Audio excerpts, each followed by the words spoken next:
Welcome into Actual Play Entertainment Presents episode 19 of The Two-Headed Serpent, an epic action-packed globe-spanning campaign for Pulp Cthulhu published by Chaosium. My name is Dave and I am the keeper. The early risers joining me to roll dice today are Mike, Joe, and Kurt. That's right, early Good risers. Morning session, which is very unusual Good for morning, Dave. There we go. us. Everyone's had their coffee. Wakey. We only have one person partially hungover because it's a Sunday, so we're good. We're in church, Actually feeling boys. quite chipper. We're in for church. partially hungover, to be honest. Oh, you look We great. are in church. You look great. We're at church. We're at church. This is what we in a way worship. we are. We worship the dice. The Cthulhu Church. Yes. Yeah. That would be an Everything interesting my church. uncles I might told me attend about those. everything my uncles told me about Dungeons and Dragons in the 80s was true. Oh, the we're up satanic Sunday morning panic. worshiping the devil. The satanic panic, people getting killed in the bushes. I heard Hold all on. of that. You had an uncle that honestly believed that. Yeah, no, 100%. I Yeah? had two Oh, uncles interesting. and a stepbrother who You know- were like born again, and they were really, really upset with me at a family reunion when I was 15 about my Dungeons and Dragons playing. Ruined the whole weekend. They just kept cornering me. I bet that probably wasn't an unpopular opinion. back No, I then, imagine it's quite popular. considering like It what was quite a thing. news, jumped on it to Yeah. give it a black eye. And Well, let me so tell easy you, too. nobody else in the family stopped them from doing it to this skinny 15-year-old kid. Oh, no one let's- stood up for you. Those sons of bitches. Sons of bitches. Have you reached out to them later on in life, and been like, No, Still hell no, not they're a- dead to me. still not a saint and still not a satanic worshiper, still playing D&D. Still kicking. Yeah. Yeah. Haven't sacrificed any small animals in quite some time. Yeah. No. Holding down a great job, family. Family. Everything's pretty good. Weird, Homeowner. Yeah. Just a normal Worshiping. dude, really. Oh, that's funny. Pretty well I never- adjusted, actually. I think I attribute that to the Dungeons and Dragons. Yes. Nice. I like that. I think Mike's pulling a fast one on us. I think he sacrificed a live chicken and drank the blood this morning. Hey, shh. Is that why he looks so Told you good? not to tell anyone about that. That's right. You Yeah, got- he rubs the blood on his face. You got something on your cheek over. You got something. Damn it. Oh, all right. Well, shall we get into it? We left off at, I suppose, a giant question mark, Bit of a turning Huge point, question mark. if you will. as the three of you came up with some cockamamie. Is that a word? Cockamamie? Anyway. Hairbrained? Hairbrained? Hairbrained. Yeah. All right, that works. I don't know. Try a different word. Yeah, all right. I'll Looney edit that out. Tunes? And 1, 2, 3. As you guys tried a harebrained plan. Harebrained. I don't like that. Is that? Fuck this. Cockamamie was better. Yeah, Yeah, it You was. did it right the first time. Now Yeah, you gotta all keep right. the whole thing in. Jesus I'll get my Christ. list of 30s insults back up again. Yeah, find me what. Yes. Yeah, find me what they would say in the 30s over. Is it cockamamie? God damn it! I'm fucking tripping right They now. probably would have said cockamamie. Is it? All right, I'm just. It's is it definitely the- cockamamie. It's an M, right? An mamie. Yeah, you got it. All right, That see? is- there we go. is good Hang on, let's content. try We're in English. cockamamie. We're No. an English pod now. Teaching words. Linguistics. Anyways, Dave. you guys came up with a interesting, air quotes, plan to, I suppose, investigate to the lower basement where you heard one of the agents of the Inner Night, who you guys, before you blew his head off and splattered his brains against the wall, told you this is where you would find the proof that Caduceus is evil. So yeah, Lucian ran the distraction and got folded Beautifully. like a cheap Beautifully. lawn chair. While Russ and Maynard ventured into the basement, the lower basement of the Caduceus building, to find. Now, back to linguistics. What would be an appropriate word for finding people experimented on, locked in cages, mutated, just abominations? What is that? Horrifying doesn't seem like strong enough word. Like a clandestine lab of terrors. Oh, I like it. That word sounds too big for me this early in the morning, but we'll roll with what you said. Hey, and I'm the hungover one. Surprisingly, there wasn't a sanity check, was there? The book didn't make you make one for all that nonsense. No, I think we did do sanity checks on that, didn't we? Oh. Am I mistaken? Well, scrub that from the record then. Either way, I thought we had to. you found a long hallway that if you tried to orient yourself, you figured would run under the street and across the road to perhaps another Caduceus building in hiding. Who knows? But as you ventured down the hallway, you noticed little tiny pinholes in some of the columns. And before you could really figure out what was going on, you became delirious and hallucinating. You felt your body tense up, and then everything went black. And Russ and Maynard awaken in a pitch dark room. And we'll start there.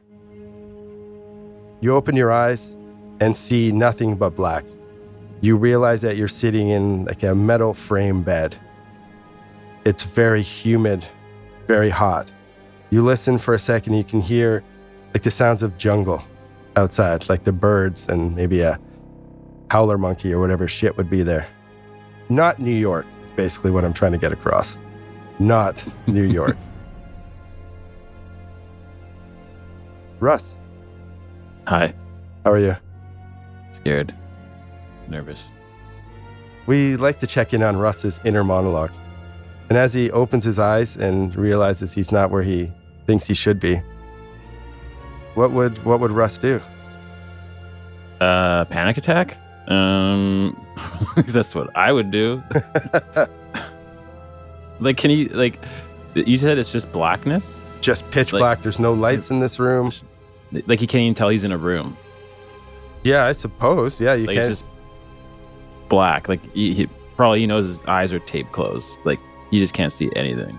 Well, I wouldn't say necessarily. Maybe you can tell you're in a room as you kind of like move in the bed and the metal bed frame hits on the wall and it has like an echo to give you the idea you're in probably like a I guess the last thing he smallish remembers is being in that hallway with Maynard. Exactly. And it's just like, in his head, he's thinking, Maynard. And then he says it out loud. Maynard, are you here? Maynard is indeed there, and you hear Russ as you awake as well to the same situation. Russ, where the fuck are we? I can't see anything. Does Russ sound close to me, or does he sound like across a large room? No, he sounds pretty close to you. He sounds like if you sit up in a bed, he's coming from towards like your feet. So you figure that he's probably 10 feet away from you. Russ is going to try to get up. Yeah, Maynard's gonna kind of grope through the dark and see if he can figure out what's going on and find Russ. Do we have like you have none of your possessions. You are in like a shitty stitched together pair of pants and a shitty t-shirt.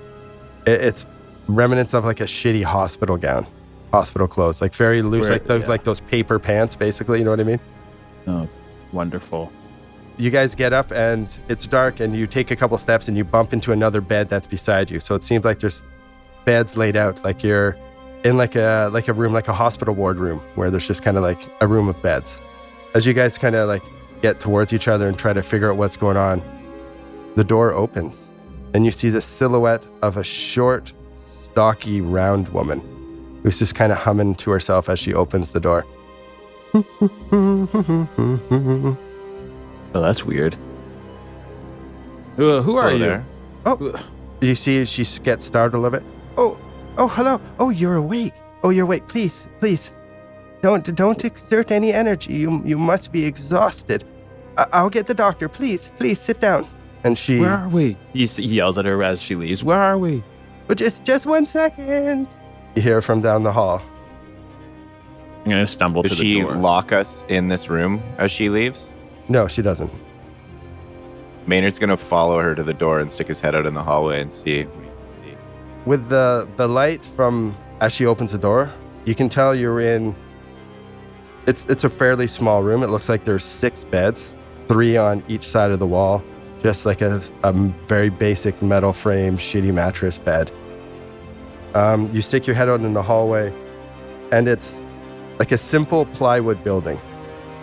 Nothing fancy. It looks like it's not necessarily thrown together quickly, but it's definitely not a nice building. You look to your left. Sorry, go ahead. She didn't have an accent or anything? No, she maybe like a slight hint of like a European kind of accent to it. She does, but she's English speaking, for sure. All right. What does Maynard see when he looks down the hallway? He looks down the hallway. You see across from you is another door, similar to the door that is the one that leads into your room. Looking to your right, it's a hallway about 30 feet long, and it ends at a door, and there's also a door on either side, about another 20 feet down or so. Looking to your left, you see a door closing, and that's where she seems to have went. Just a normal, shitty plywood door. Any windows at all that I can see, or any rooms that seem to have a window where I can see sunlight coming through or anything like that? No. When you look to the right, to the door, down the hallway to the door that's at the end, you see it's got light peeking around there, and that looks like a door to the outside. Russ, hold this door open so that it doesn't lock behind me, just in case. And I sneak down the hallway. You said that one's to my right. I go the 30 feet down the hallway and kind of like stealthily, I walk stealthily and I try to like quietly open a door and peek through and see what I can see. The one that has the light pouring under it. Okay, as you go down the hallway stealthily and you go past the door on your left and on your right, on the right you smell food. Like it's probably it's a kitchen of some sort. Okay. You go to the end of the hallway, you check the door, no problem, and you open it, and you just get like a blast of humidity. Just sweltering heat. And you look out and you see, it looks like jungle. Like you're in the middle of the jungle. Okay. I quietly close the door and hurry stealthily back, trying to not get caught out of the room. Can I get a spot hidden from you? Bet. Russ, I guess maybe can tell that Maynard seems like concerned about being stealthy, and he's gonna say like, Maynard, I don't think we're in real immediate danger. The security here is zero.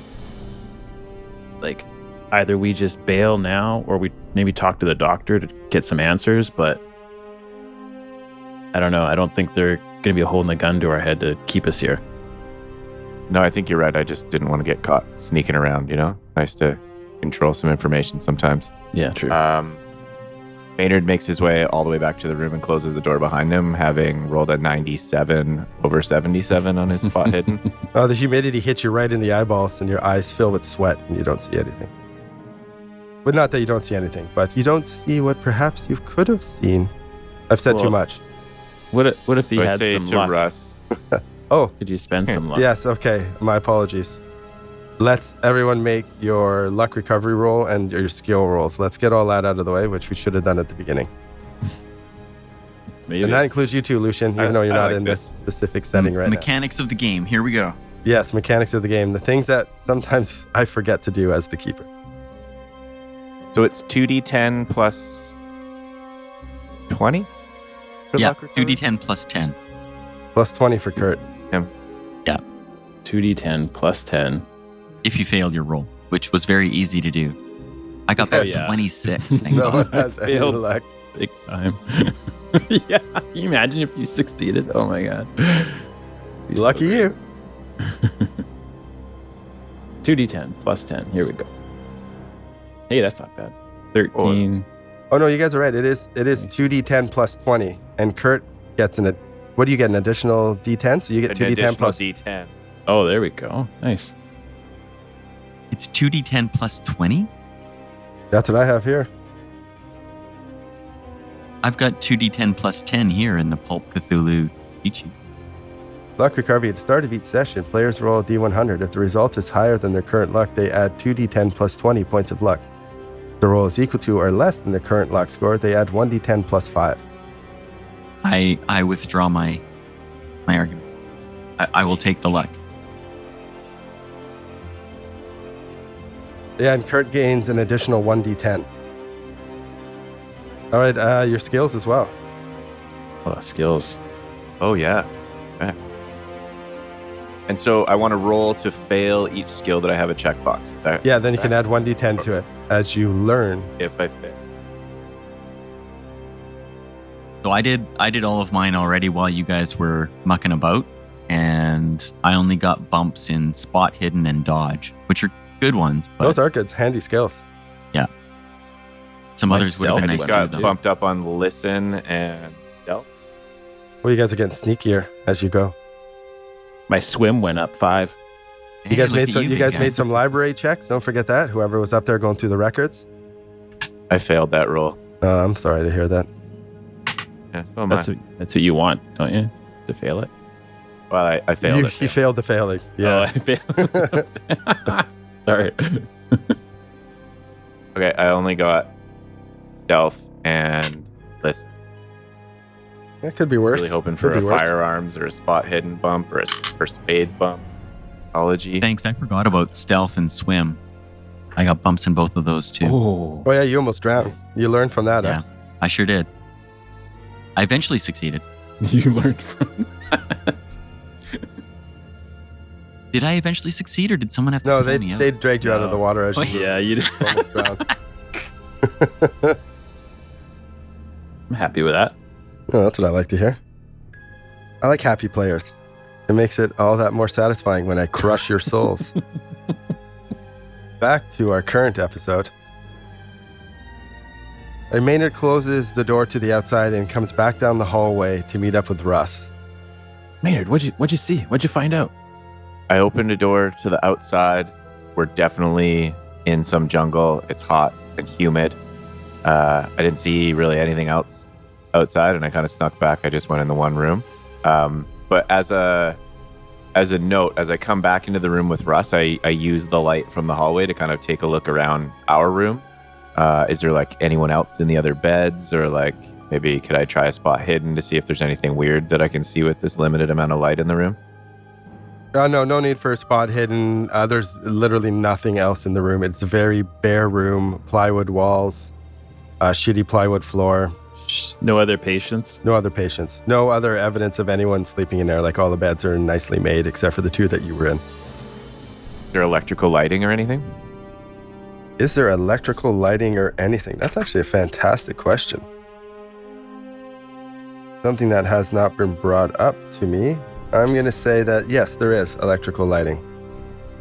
Is there just like a light switch by the door and I can turn the lights on in here? Sure, Oh, All right. jeez.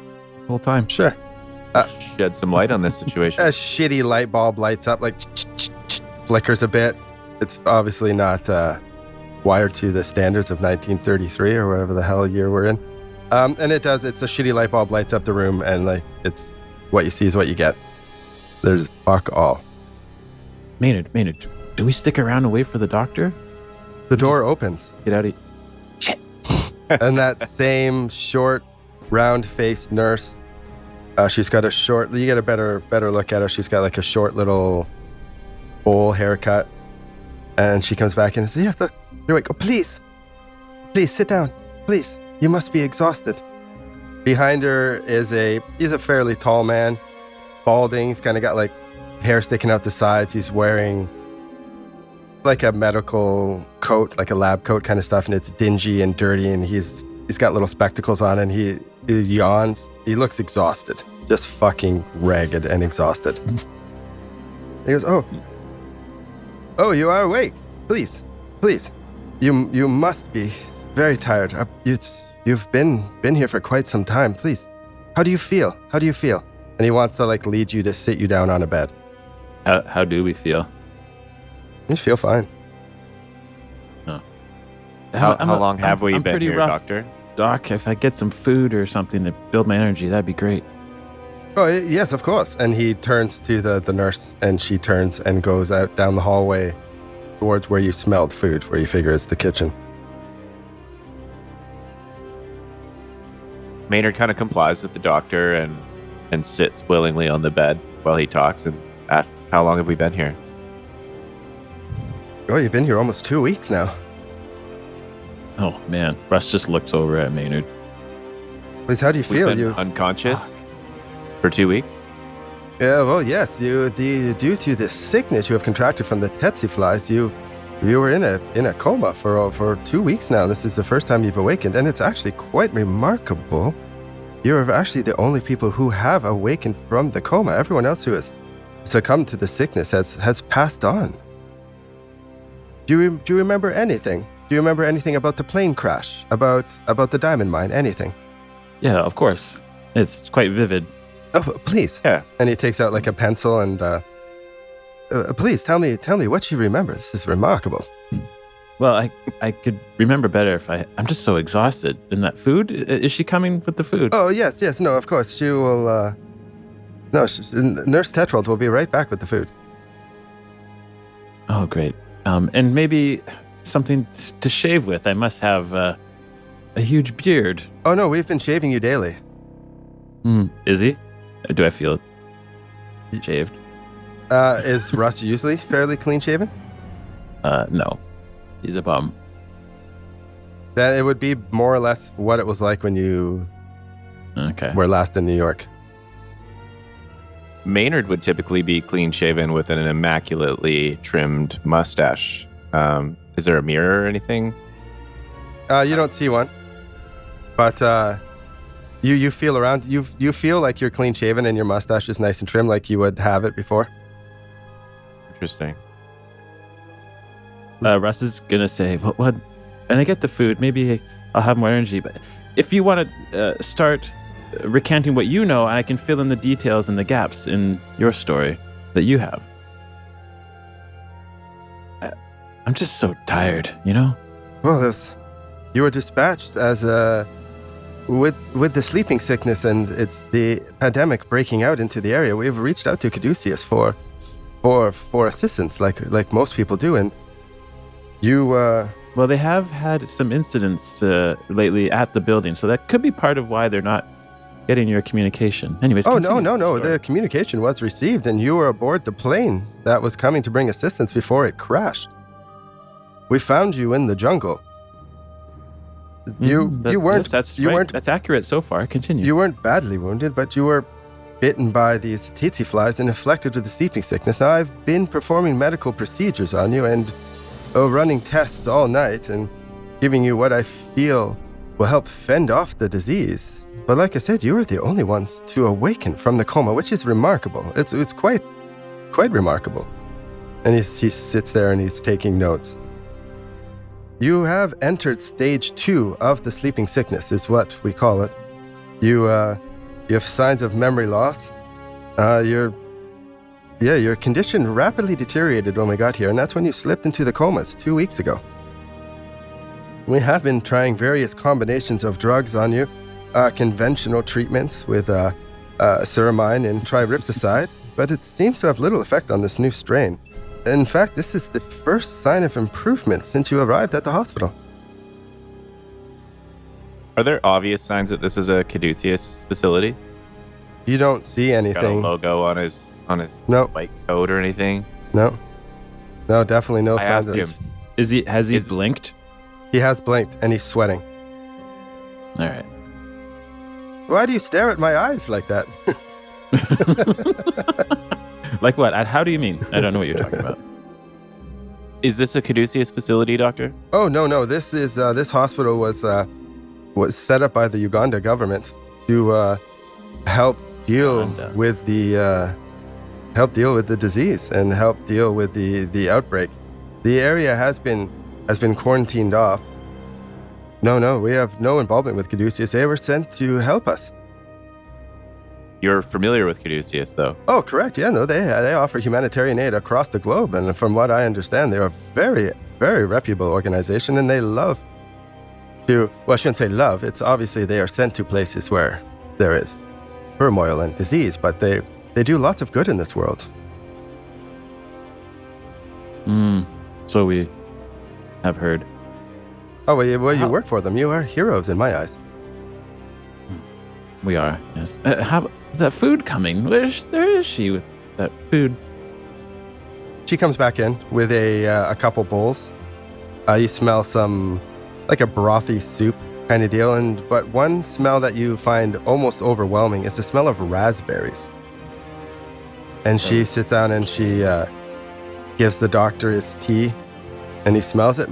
Delicious. And he sips at it, and she also has a cup of tea, raspberry tea.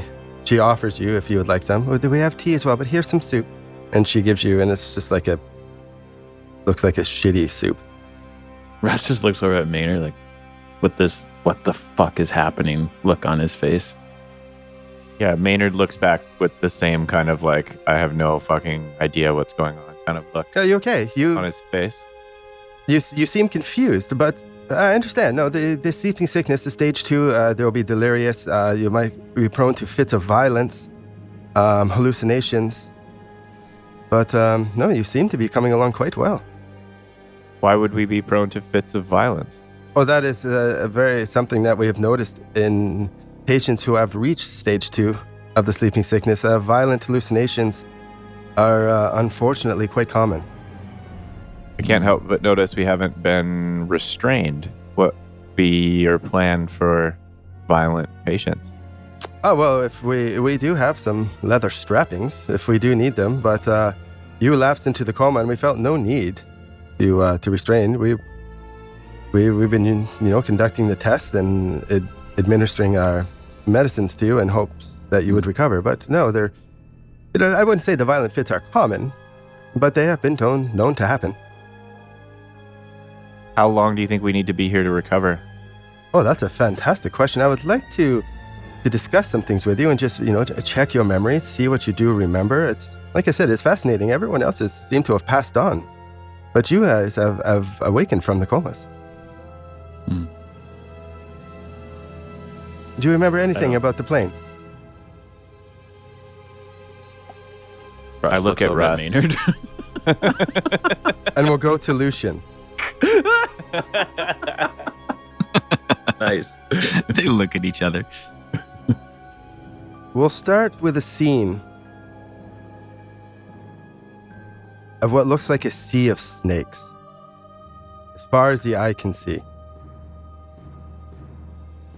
As the camera zooms out, it is in a temple of sorts. Ornate carvings everywhere, serpent person motifs, similar to the ones that you guys would have seen earlier. Up out of the snakes, a figure rises and stands up. Scales over 3/4 of the body. A tongue flickers out as the camera moves past it and faces it. And it is a slim, hasty British man, Lucian Saunders. As he begins to wade through the snakes, they move out of the way as if obeying his commands. He wades through forward to a throne where Tyrannish, the dreamer, the mummy, sits, holding a gold scepter with a gold crown on her head. He walks up and gets on one knee as if to offer... What the fuck's the word when they do that? When they bend the knee. I don't know, I can't think of a cool word. It looks like she's... Obeisance. Obeisance. Wow, look at us. All these new words I'm learning today. The obeisance. As he sits down and looks up at her and whispers, "My queen." And she takes the crown off her head and puts it on his. Everything starts to shake, and Lucian wakes up as feels someone shaking him. Doctor! Doctor! What is it? It's one of the security guards that folded you like a shitty lawn chair. You wake up and you're still in that same room. The Goncalves is here to see you. Wake up. Wake up. What? And you look over and you see Dr. Goncalves sitting there with a big stack of files on the desk. Sorry to wake you, Lucian. You were sleeping. You seem to be having a nightmare of some sort. You seem to be... Anyways, I wasn't sleeping. What do you mean sleeping? I was knocked unconscious by your brutish security guards. Well, from what I understand, you were crushed. But you seem to be okay. We've checked you out. You have some minor bruising. You'll be fine. Everything you have asked me to bring you is right here. And he pats that pile. A stack of manila folders and papers, etc. Well, that took you a mite bit longer than you said it would. I'm a busy man. Are you? Are you busy? He looks up at the security guard that's with you and gives like the little nod, and he leaves and closes the door behind him, just leaving you and Dr. Goncalves. Do I recognize the room? Is this the waiting room that I was in? This is where you were. Yep. When they like picked you up and brought you in, like a child having a tantrum, or they're like, okay, I've had enough of this guy. They just pick up you by your arms and your legs and carry you in. This is where they put you in. Basically, it seems like you'd fallen asleep while you were waiting. So it's just you and Goncalves in there. And he says, listen, I understand you are having a hard time with this transformation. But I promise you, you were not turned into a full-fledged Serpent person. This will not kill you. This can be a blessing from Yig. What do you mean blessing? How could it possibly be a blessing? You would have died if we did not do this to you. And now you have the DNA of an ancient serpent race. This is outstanding. Well, I will agree it is somewhat fascinating. Wait. No. Yes, exactly. I'm an atrocity. I'm a monster. You're not a monster. I understand this is hard for you to grasp, but I promise you, look. And he starts handing you folders about what they refer to as the hybridization. And it does seem like you've been basically injected with serpent person DNA, to put it very basic. As someone who is not a medical professional or a scientist of any sort, I, David, cannot explain to you in medical terms what exactly has happened, so I'll just... All right. Okay, he starts to leaf through the pages and everything that he's been given. And then he stops and looks up at Goncalves and says, Wait a moment. Where are my companions? Maynard and that Russ fellow. I was going to ask you the same question. You mean you haven't seen them? No. Well, they were here in the building with me. And you look up at a clock on the wall and you figure it's probably been 4 or 5 hours. But not 2 weeks. But not 2 weeks. It's been 4 or 5 hours since, well, maybe we're on different timelines. Who knows? But no, it's been 4 or 5 hours. And he, no, there's been no signs of them. No, hey, hold on. Let me, and he goes over to the door and he calls in security and he's like, can you go please check with Bethany at the front desk and see if there's been any, any ID swiped for a Rush Shields or a Maynard Clayton, if they've been anywhere through the building. Perhaps they've logged in with Connors or anyone. Can you see if they're around, please? Yeah, we're looking for them. Okay, no. Yeah, no, that's great. Thank you. And he closes the door and he's like, well, I'll have security go see if they're anywhere in the building and if they've logged in anywhere or, to see if we can locate them. But as of right now, no, I have no idea where they are. I was hoping that you could shed a little bit of light upon that. No, I have no idea. We got separated in the building somehow. Your security guards attacked me, and now I find myself here. Well, that does bring me to another question. Unconsciousness. What were you doing in the front of the lobby, yelling about serpent people? Is this a result of the hybridization? Are you struggling with it mentally? Well, I'm certainly struggling with it, old man. Yes. I would say that I'm struggling with it. I haven't slept. I haven't eaten. Still injured. My luck is incredibly low. Is there any part of you that is willing to accept this gift? This gift from Yig. You are a man of science, and I know you find this fascinating, and I know there is a part of you that is not abhorred by this. There's a part of you that is curious, isn't there? Lucian doesn't answer that. He kind of looks at Goncalves and looks back down at the papers and just starts rustling through the papers and says, Can I take these? Can I take these back to my residence and study them in peace in my own domicile? I'm afraid I can't have them leave the building. That you can understand why, I'm sure. I'm more than happy to set you up in a private room. I can give you access to any of the libraries. You can have access to the laboratory downstairs. You can talk to Connors. He can get you whatever. I'm willing to do whatever it takes to help with your peace of mind. But unfortunately, I cannot leave this. This is very classified. It cannot leave the building. Yes, all right. Then find me a... Well, no, that's... Darn it. in his mind, he's thinking, how can I get in touch with Heathcliff? I want to ask to use a phone, but there's no way I would trust making a private conversation in this building. Everyone's listening to everything. All right, fine. I'll take your offer. A private room, please. Of course. I need time to process this and study what's in these documents. But 7th floor, I'll have an interview room set up for you. It takes The 7th floor? I can't be down here in the laboratory. We're not in the laboratory. We're in the main lobby area. Would you like to be set up downstairs in the laboratory? Yes, of course. Okay, my apologies. And he starts to gather all the stuff up. I'll have it delivered down there. I'll have it all set up in the room, and I'll tell them that you have authorization for anything else you need. Okay. Will that help you?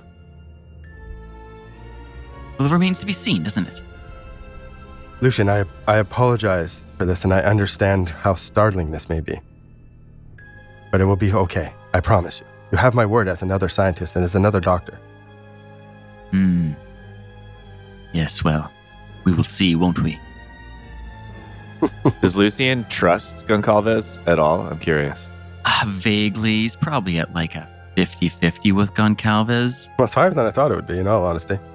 Really? Because he's also like a doctor. Yeah, I think that's it. Like I buy like Goncalves is really just into this for the science. I don't think he's an evil mastermind. But somebody put Goncalves to work on that, and that person I have a problem with. Yeah, that's fair. You do recall the big security guy, Cans, coming down and talking to you, and like he stumbled awkwardly around some things and was trying to see if you would accept you remember when he talked to you about that? Goncalves does mention he apologizes. I apologize for Cans coming down. He's not a man of words or charisma, but there is more to offer you if you are willing to accept this. There's more to offer. Now wait, what do you mean by that, Zach? What do you mean by more? He hesitates and listen. Do all the reading that you need to do, but there is more to the gift from Yig that we can offer. He wants to unlock your superpowers. My God, this is gonna be rad. Wait, no. In character. There's more to the transformation than what's already occurred. I don't want to be, and his mind flashes back to that dream he was having. I don't want to be walking around like some full-bodied snake person. No, of course. There are many. I understand. And I asked you before, would you have rather have died? And you weren't sure. Perhaps you would have. But what has been offered to you, you are more exceptional than a normal human being now. And as you know, our struggle against the inner night who wishes to destroy humanity as we know it, we are here to stop them, and your gift can help that. Everything. You can help stop the inner night. You are a key. You are very key to this. Please. Yes, well, I appreciate your words, and I will think on them. But right now, please, I need some privacy. I need to process. I need to study these. Of course. Go downstairs, talk to Fiona in the lab, and she'll direct you to the room. I will put these in there. I will lock the room themselves. I will leave the key with her and tell her anything you need is yours. You have my word, Lucian. There's nothing I'm hiding. I will be upfront about everything, and I apologize that we were not upfront about this before, but it was a matter of life or death. We had no choice. I personally made the decision to save you. Can I make a psychology roll on all of this? Sure. All right. I made it. All right, what are you trying to... 23 under 50, that's what are you trying to deduce? I just wanted, like what he just said there, I'm not hiding anything from you. I'm being totally up. Like, is that true? Is he still hiding stuff from me? Like I suspect, probably is. You feel he's about 99% truthful. Wow. Okay, that's much higher than I thought. You feel that there's probably more he needs to tell you, but no, he, like you said, he's a man of science. There's probably a little bit more, but he does seem generally like you are key to the fight against the inner night. You are more than a normal human now. This is awesome. Accept this gift. Together we'll destroy the inner night. Kind of blah blah. He believes that. Okay. Lucian is worried about Russ and Maynard, but in his mind, he's like, at least they have each other, and they'll come back to me once they're done figuring out what they've figured out. And I'm just going to stay here, like a lost kid in a mall. Like, just stay where you are. So I'm just going to stay where I am. And he's going to go down to the lab, and we don't have to go through each part of this, but I want to read the documents, and I want to, one point. Well, let's backtrack. Okay, so you leave. Okay. Goncalves picks up all the folders and everything and tells you where they will be, and he leaves, leaving you for contemplating for a few minutes. You get up and leave and go past, and you see him at the security desk where you know that Russ and Maynard slipped down behind, and you see him talking to a security guy, like pointing down and this and that, and Goncalves, you see him like concerned, like, Okay, so you, with your big brain Lucian, you feel that he's like reporting, like, okay, someone broke into the downstairs labs, something's going on, and you see him like nodding, and then he looks at you as you walk by, kind of like sly, and you... Wait a second.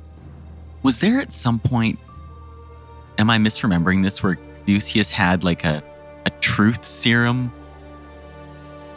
kind of drug or anything like that? Am I just making this up whole cloth? I wonder if I don't recall. I wonder if they've been pulling some information out of me while I was, air quotes, asleep. Maybe. Who knows what they're doing to you while you're asleep? Last time you were asleep, they did some shit to you, all right? Yeah. Lucian thinks, God, I'm getting as paranoid as that Russ fellow. Okay. You go down into... Do you go straight to the labs, or do you go somewhere else? No, I'm going to go straight down to the labs. Okay. You go straight down to the labs. And we go to Russ and Maynard. Sitting there, eating your soup. I didn't say I was eating it. Okay, that's fair. Russ doesn't trust holding your the soup. Maynard wholeheartedly dug into the soup and drinks all of the broth, does not touch the raspberry tea. Okay. No, the soup, it's not great, but it's soup and it's hearty. You eat it, the nurse leaves, and the doctor, he asks, so, may I ask more questions, or would you like some time to relax? Sometimes to build up your energy, build up your strength. Yes, I'm pretty tired. If you actually, please feel free to do whatever you need to do. But please come back. Please come back. There will be a bed here for you. I would like to continue monitoring you. Do you have any questions? Anything you would like to ask? Yeah, I would like my possessions. Where are you keeping that? Cigarettes and clothing. Oh yes, no, I'm sure. Yeah, no, I'm sure we have them in the storeroom. You didn't have much on you. A lot of things were destroyed in the plane crash. So there isn't really many possessions that we have of yours. You have some torn and burnt clothes, but the crash was quite horrific. It was actually a miracle that you weren't badly hurt. Mm-hmm. So do you have any clothing for us to wear then, other than this? Yeah, I will see what I can do. I'm sure we have something I can dig up for you. Okay. Russ is just gonna lean back in the bed, I guess, and wait for the doctor to leave. Maynard's not quite finished with the doctor, and he asks, so are we free to move about this facility as we see fit? Oh, well, there's some private offices and some things of the doctors. I don't think that I don't think people would like you going around in their personal possessions, so I say so. But you're free to leave the hospital if you there's a small village in the area. I would not wander into the jungle. There's obviously predators in the jungle, and the tsetse flies that are going around. You don't want to. Well, I suppose you're already sick. He kind of scratches his head. But no, I would not wander far. There's a small village you can go through, but I would not leave the village. And please come back. We can provide rest here. Thank you for answering that. How far from here is the crash site? Oh, the crash site. Yeah, you crashed just outside of the diamond mine. Let me just double check something as I flip through my book. Where is it? Is it to the north or the south? Hold on, let me figure out. I believe it's... Where is it?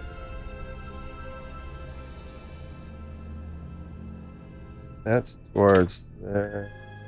Oh, south. Yeah, it was to the south. It's it's a few hours away. It probably takes about 3 or 4 hours if going through at a steady pace. But that is where you crashed, just outside of the diamond mine, just a few hours south. 3 or 4 hours walk or drive? Oh, there's no driving. Walking. Okay. We have no operational vehicles here at this time. Ever since the quarantine area, nothing's really come in and out, and it's we've been stuck here on our own. Every once in a while, we get an airdrop from the government to, with supplies, so we don't need to leave. We don't want to spread this disease anywhere. So there's no landing strip here. You just literally get airdrops? Correct. There is a... How long have you been here? Oh, I've been here for quite some time now. Doing my best to help the people. Once this pandemic broke out, it has been definitely exhausting. I run tests all night, every night, trying to figure out exactly what we can do to combat this. But no, I've been here for a few years now, just helping the people out. And you're here because the village nearby is full of infected people, and you're helping them and trying to keep the disease limited to this village? Is that? Yeah, right? That's more or less. More or less. I have a basic laboratory here. I test blood samples and all sorts of stuff. We have an old radio receiver that we use to make contact with Mr. Bouget, who is he's like the government official for this area.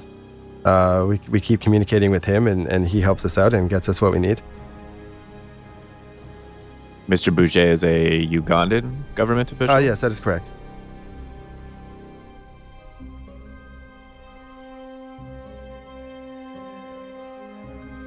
Is there anything else pertinent that we should know about our surroundings or this facility or its connection to Caduceus that you can think of? Well, we have no connection to Caduceus.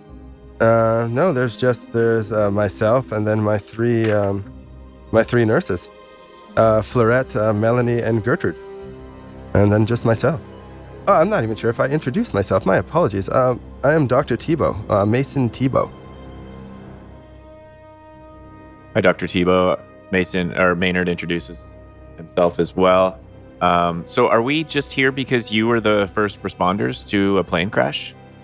Yes, more or less. Yeah, that is exactly it. Let me flip through my book for a second and get to the correct page of notes. Yeah, no, we heard the plane. What I find fascinating is that the Caduceus plane was trying to land at night, which in itself seems like an error. You would think that you would not try to make a night landing, but you were trying to. Like you say, you asked about a landing strip. The closest one would be at the diamond mine, which is why you're trying to land there. But it was a precarious landing, a night landing, and like you say, the plane crashed. The pilot was killed, and you two were the only ones that weren't badly injured.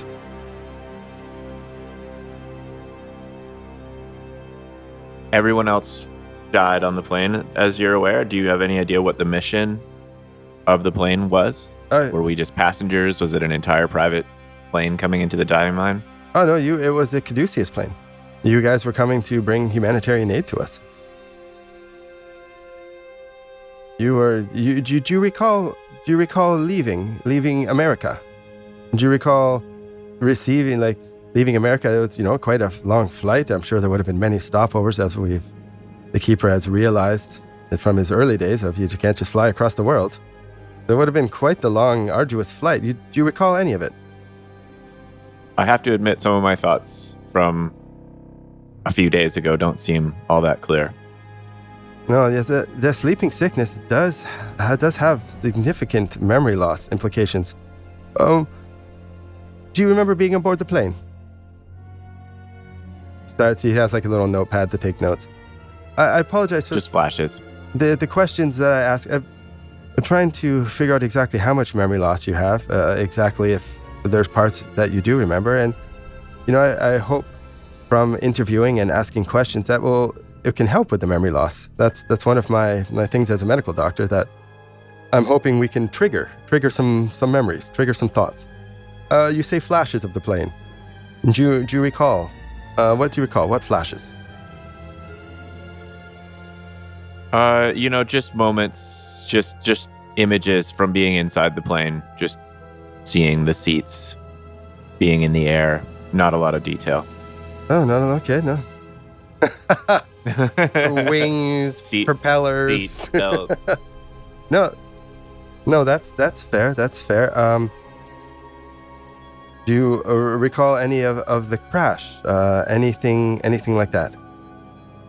Why they crashed? Is there any memories? Anything that I can try to, and trigger some more out of it? I'm sure there must be. Like I mentioned, the sickness affects the memory and memory loss, but perhaps we can probe. And he seems to be getting excited that you remember a little bit of it. Please, tell me more. I'm trying to remember. It's a little foggy. I'm getting a little bit of a headache. Maybe we could try again later. Oh, my apologies, please. He looks over at Russ, who's been quiet this whole time. Yeah, Russ is passed out. He's sleeping. He takes away your bowl of soup, and if your friend, if he wakes up, please let him know. We have more than soup. I can scrounge something else up if he doesn't like it. And he picks up his cup of tea, takes a sip of it, and motions to you, gives you a nod, and then goes out the door and leaves. Was that the raspberry tea that he was drinking? Correct. Him and the nurse are both drinking raspberry tea. Okay. It all came from one pot? For some reason, I'm very skeptical of the raspberry tea. That's a good question. You don't really know. The nurse, you can ask him about the tea if you'd like.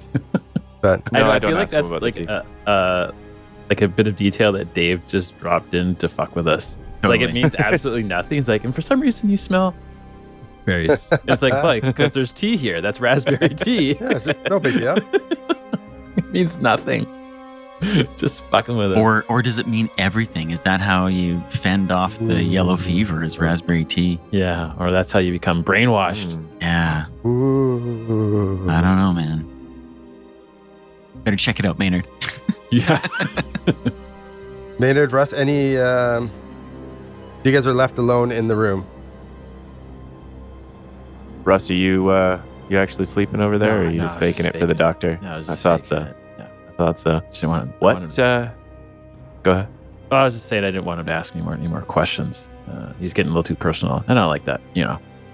You know. I'm trying to pretend like we totally know what's going on here, and he wants more detail the more we share. It's getting a little awkward, but if I'm being honest with you, the only thing that I can recall is sneaking downstairs behind that security desk, 100%. finding all those creepy Rose Meadham clones, and then we were here, and apparently it's been 2 weeks. Is that the same for you? That's what Dave wants us maybe to think, or do we actually remember anything more than that?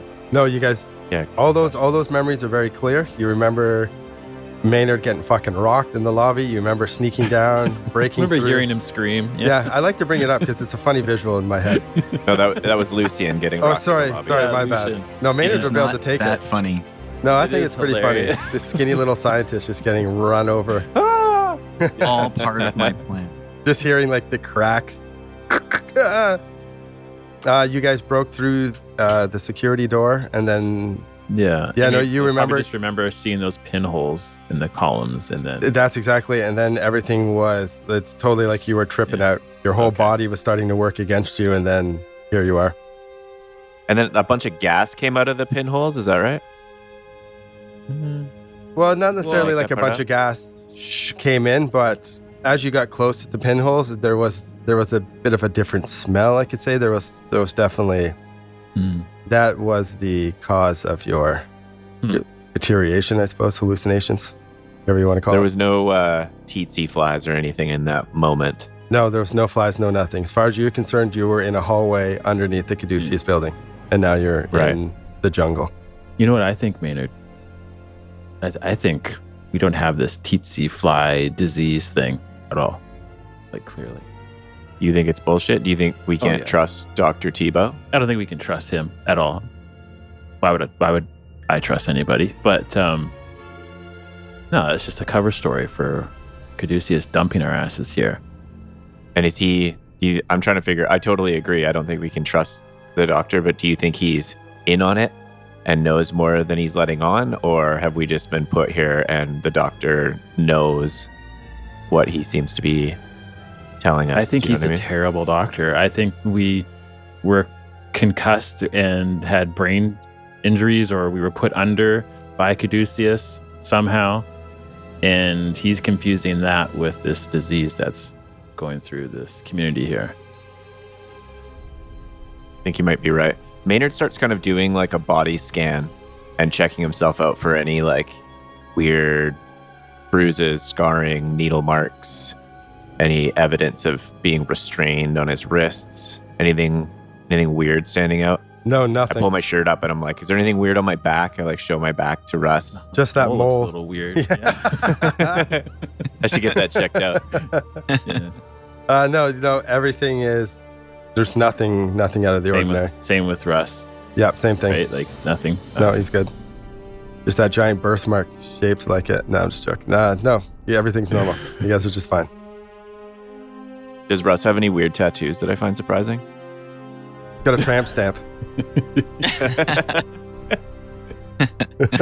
Yeah, just like 100 snake tattoos all in one. Like, no. Oh, that would be fucking bizarre. You'd be like, whoa, Yeah. time to kill Russ. Yeah. Wait a Time to minute. kill Russ. Big cobra head all up his back.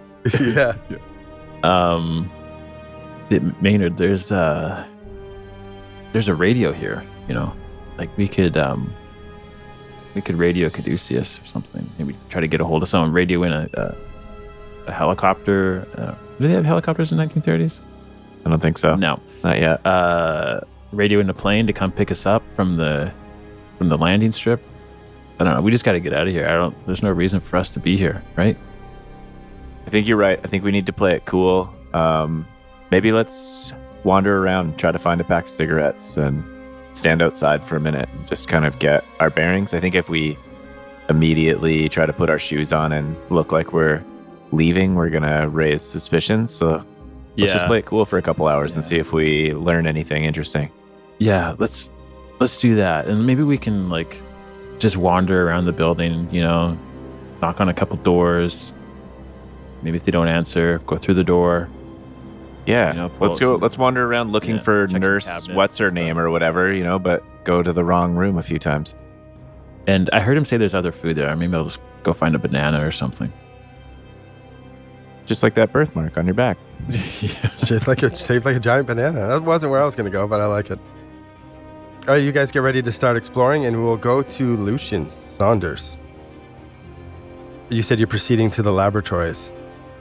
Yeah, I want to go down and get into that room, and I want to start digging through all of these documents and everything like that. I want to poke and prod at the snake skin on my body. Is there anything that jumps out to me right away? Like anything obvious? We're going through the files. You actually beat Goncalves down there. As you noticed he was, like I said, stuck at the security desk speaking to them. Right. So you go down and you find a room. You poke at your snake's skin, your scales. Mm-hmm. Nothing really I'm about to say there's nothing unusual about it, but it's obviously very unusual because Super unusual. you're growing scales, but it just seems to be like it's your skin is healing over with scales. So where exactly do I have the scales on my body right now? anywhere visible? No, I'd say it's like you got them from when you were crushed into the ground by the giant smoke monster. So I picture like an abrasion from maybe like your hip up to your armpit, like that's like side of your body that would be covered by a shirt and like the top of your pants. Okay. All right. You don't see it anywhere else? Like you check the rest of your body, nothing. You don't see it growing anywhere else, but it just seems to be like you mechanically suffered a major wound. And as it's healing, it is now scales. And I can feel the scales, like they feel like they're actually part of my body, like they have the touch sensation and all of that. Correct. All right, that is wild, man. Okay, well, I'm still waiting for the documents to come down. I'm gonna find a scalpel and I'm gonna actually like cut a piece of skin off my body. Scale skin or human skin? No, human skin. I want to see what happens here, how quickly the transformation happens, and how fast I heal and all of that. Okay. Yeah, so I'll be doing that quickly. Okay, yeah, as you're cutting off part of your skin, you see Dr. Concalves. He does come down. He does speak to someone, and they kind of point over to where you are, and he comes wandering over with the file. So, oh, Lucian, what are you doing? I want to see how quickly the change happens. I want to see the process of snakification of my... the scientific term. Snakification. Of my dermis. You'll see in here, please. It seems to be a very serious wounds. When the body has suffered serious traumas, when it seems to be seems to heal with the serpent scales. Minor cuts I don't think will do anything, but by all means. Well, we'll find out, won't we? These are all the documents. This is everything that you told me you had? Yes, this is everything. Like I said, and he points over to a young scientist. That's Fiona. Please, if you need anything else, she should be able to direct you to where you need to go. Now, all right, fine. If I may, are you sure? Do you have any idea where Russ and Maynard went? Now, do you know why if are they you went? Asking me? I don't know where they are. I asked you where they are. Oh, I don't mean to offend, but you are with them quite a bit. Do you know if they went? If they went behind? Do you know if they went downstairs? Do you know if they went behind the security desk? What do you mean downstairs? We are downstairs. He pauses and kind of looks at you a little bit. Okay, no, you sure if you don't know where they went, then that's fine. I'm just worried. Well, you're worried. They're my companions. I'm worried. So if you could please find them and let them know that I'm here. I need to bring them up to speed on all of the developments. In my case, I know they'll be desperately interested. Okay, I'll let you know if we find anything. Like I said, if you need anything, please speak to her. And I need privacy right now. He abruptly leaves. You see he's in a hurry. Good. Go.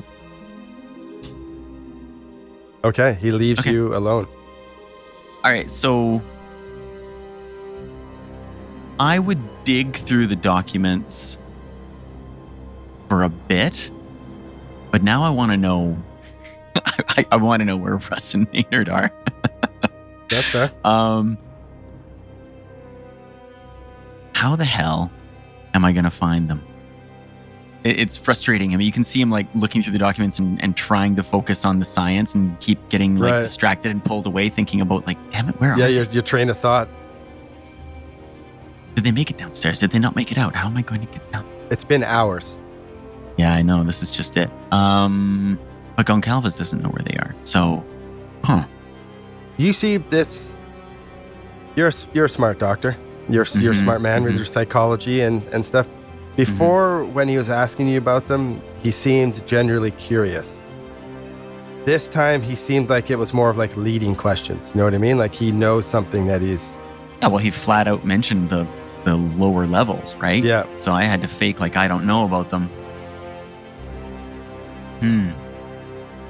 Yeah. I mean, like in the back of my mind, I'm like, doesn't Caduceus already know that they went down below because they bundled them onto a plane and sent them off to Uganda?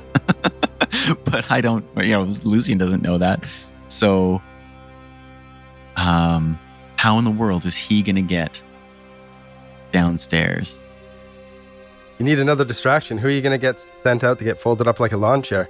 I know this is, and do not know for the life of me. Use Connors. Just put him out of his misery. A tackle like that would probably finish him. You know what? You have your manservant. Heathcliff could run some drills for you. He can run a screen. Connors might not be a terrible idea. I wonder if I could bring him over to our side a little bit and see if I could convince him to get me downstairs. I wonder how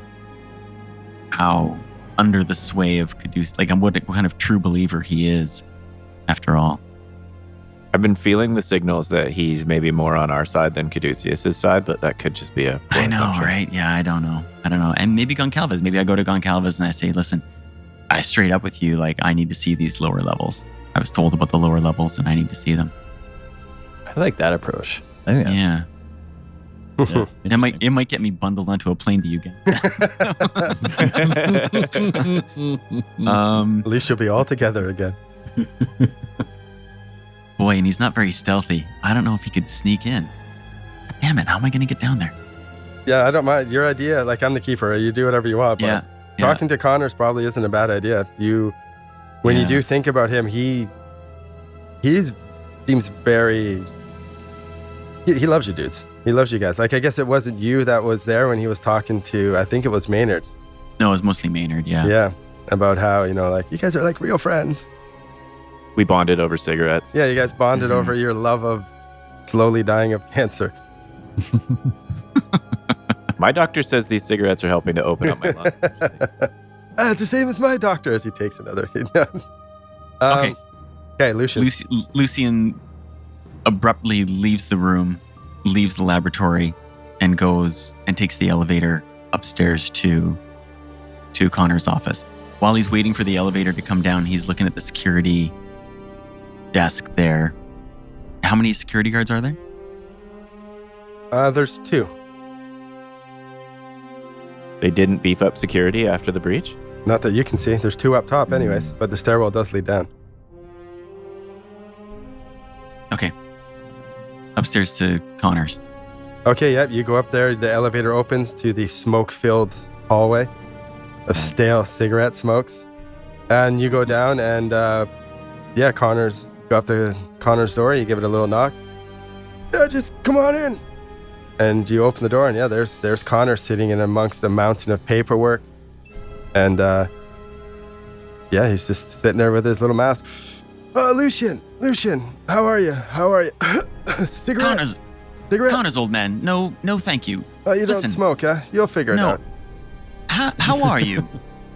Your good friend Maynard, who cares deeply about you, Maynard sent me up here to check on you and make sure that you're all right. He's worried about your health.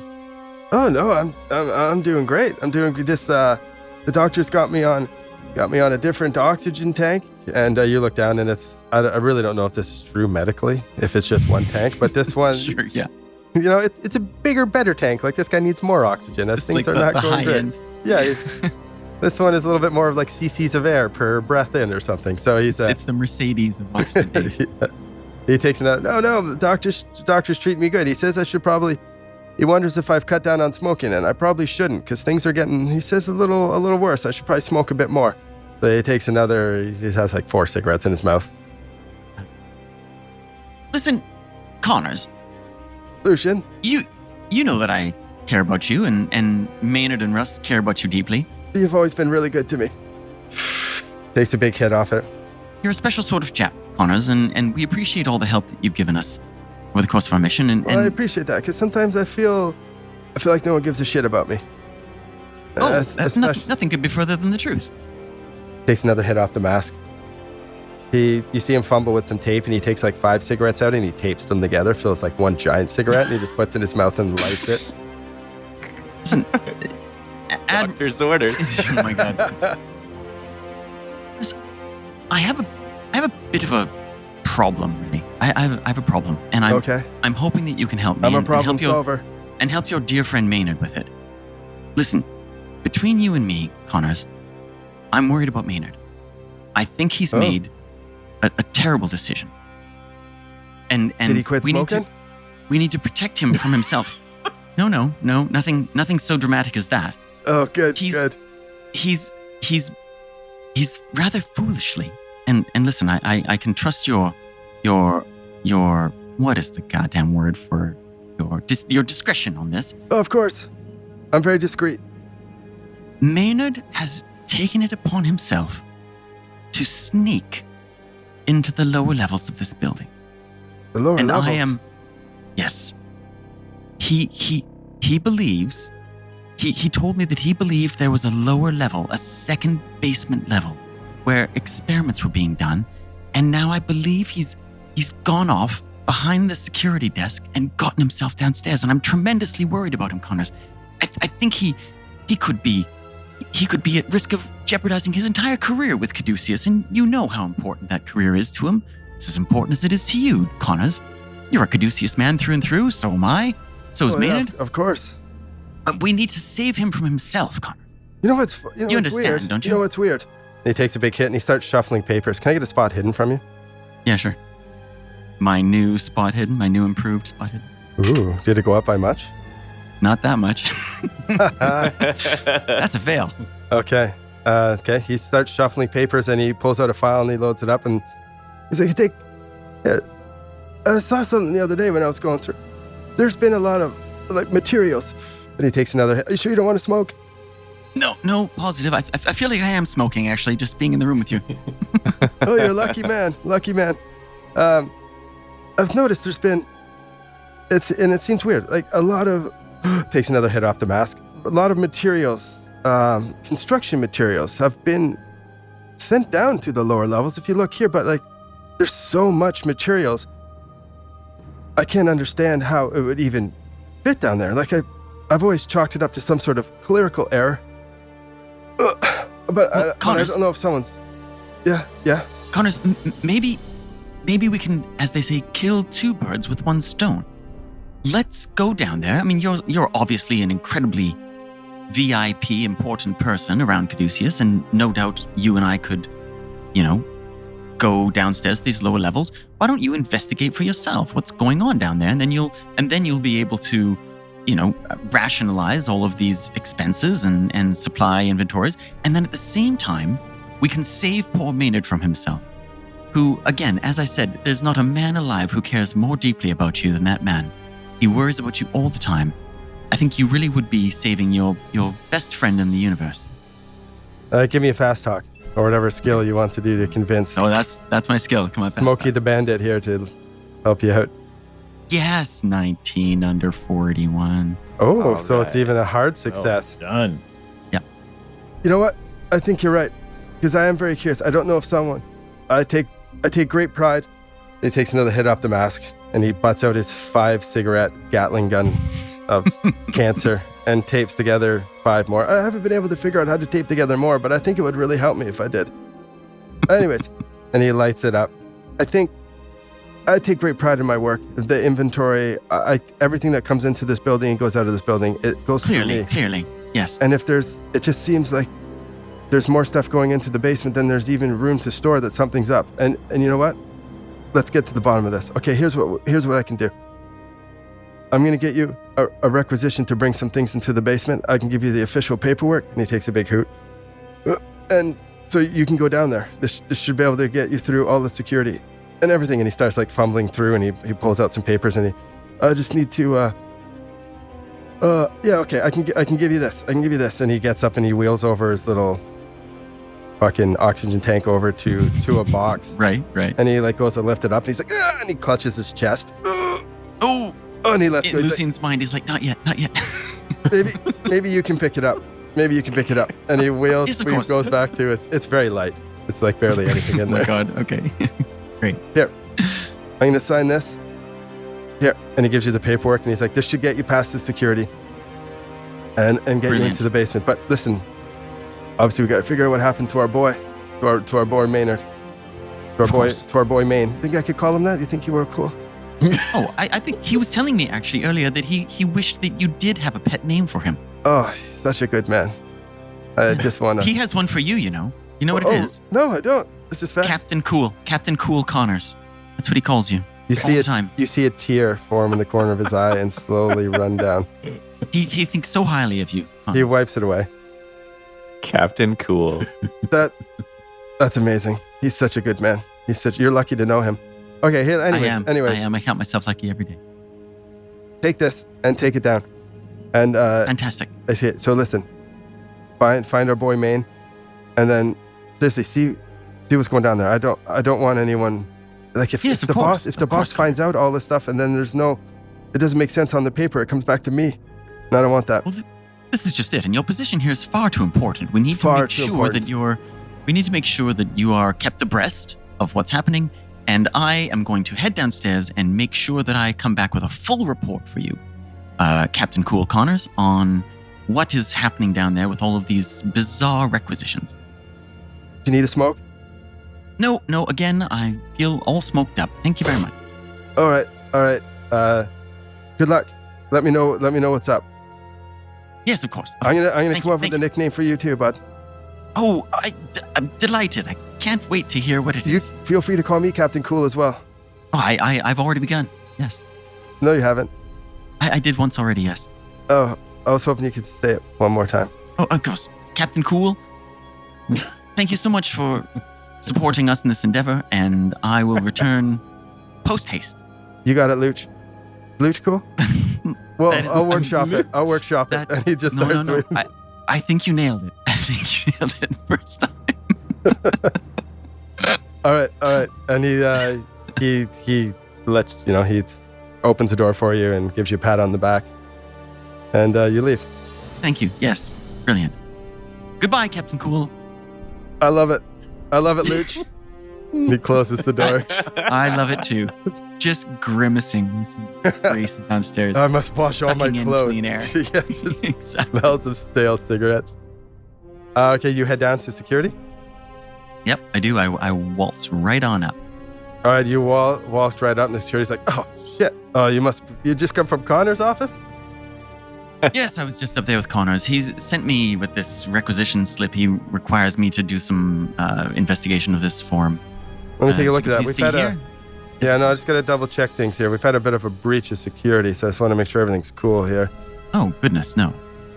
Yeah, okay. Thought I could do that. No. Okay, yeah. No, if this looks legit. Okay, yeah. No. Yeah, here. Show it to anyone else if you need to. You can go on Yes, of down. course. And he takes takes a log of like the visitor log. Yep, perfectly. Yep, that's right. Okay, well, thank you very much.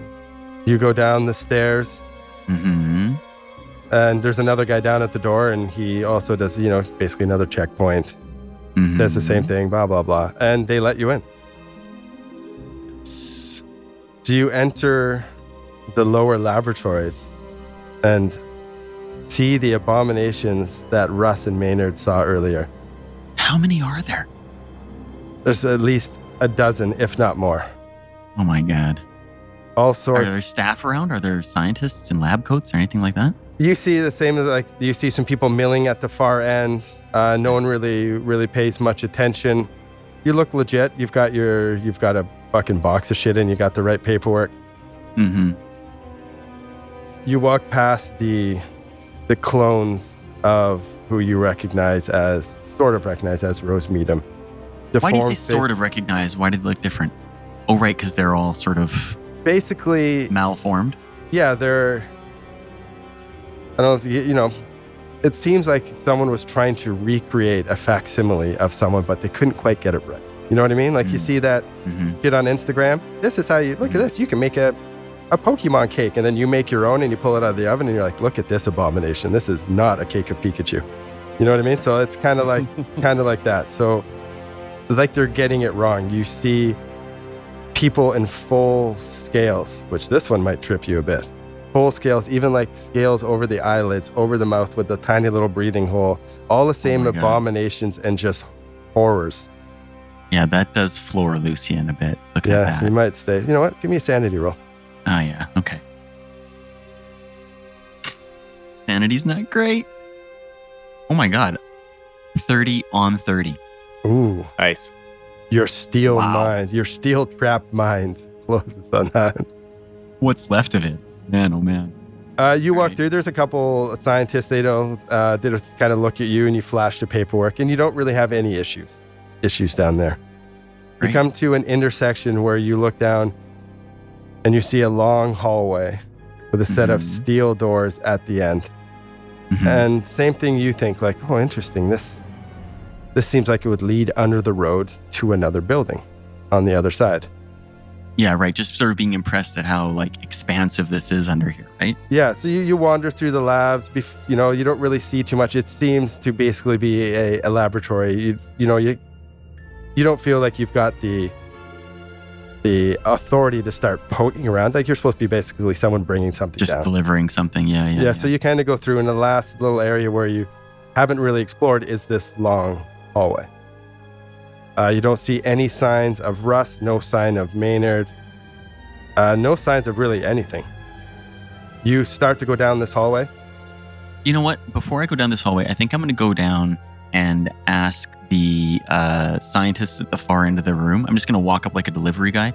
Hey, I've got this delivery here that I'm supposed to... I don't know if he could pull off a New York accent, actually. Excuse me, I have this box that Connors has asked me to deliver. I'm not entirely sure where to take it down here. My first time down. It's my first day. Does it go down to the end of the hall to those steel doors?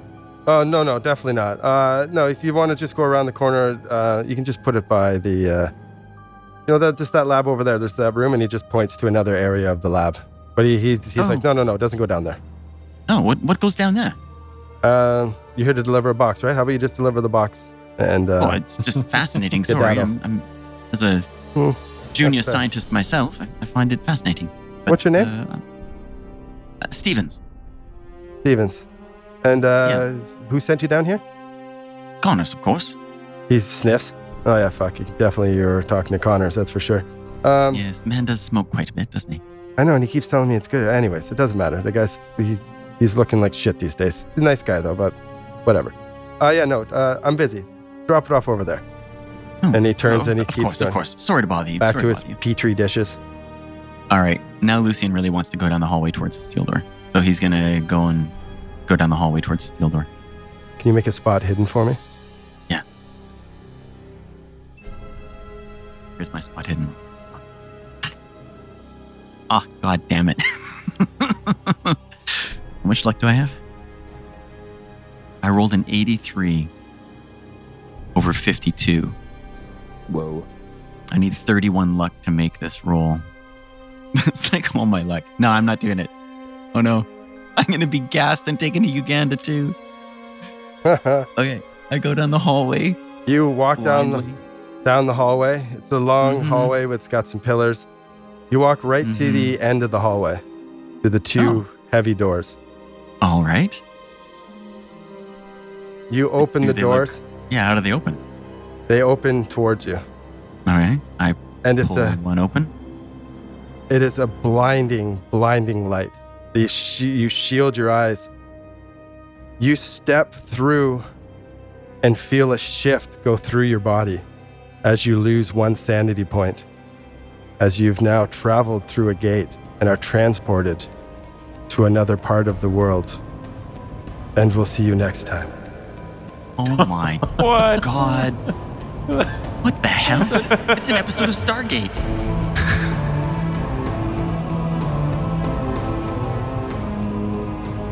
Thank you for listening to another episode from Actual Play Entertainment. Please rate us, review us, and subscribe. If you liked what you just heard, give us 5 stars and tell your friends. If you didn't like it, then tell your enemies. You'll show them. And for more information and content, visit actualplayentertainment.com.